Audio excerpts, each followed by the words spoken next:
Sa kauna-unahang pagkakataon, ibinahagi ng aktres na si Ritz Azol, ang emosyonal na pinagdaanan nila ng kanyang asawa na si Alan Guy, bago isilang ang kanilang panganay na si Baby Z.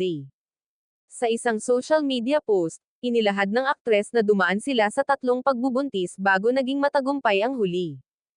Noong 2024, nakaranas siya ng miscarriage sa early stage ng pagbubuntis. Sumunod noong kalagitnaan ng 2025, nagkaroon siya ng ectopic pregnancy na kusang nawala at hindi na kinailangan ng operasyon. Sa huling bahagi ng 2025, muli siyang nag-positive sa pregnancy test at dito na natuloy ang pagbubuntis hanggang sa panganganak.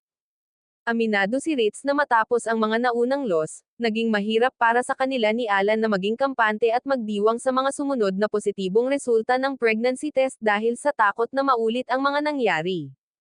Pag-amin ni Ritz, noong nagbubuntis siya, nadiskubre na meron siyang antiphospholipid antibody syndrome o APAS, matapos makaranas ng contractions at bleeding. Base sa isang health website, APAS is a disorder in which the immune system mistakenly produces antibodies that attack the body's tissues.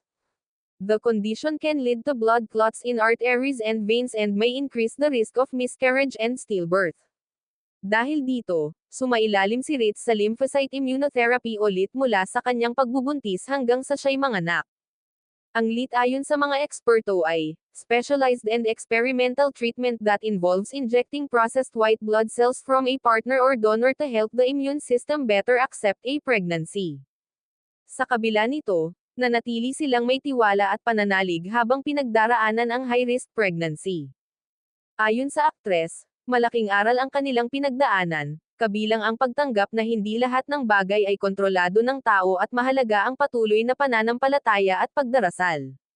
Sa huli, matagumpay niyang naipanganak ang kanilang anak sa pamamagitan ng normal delivery. Matatanda ang ikinasal sina Ritz at Alan noong November 2021, sa Baguio City. Muli silang nagpakasal sa Palawan noong sumunod na buwan.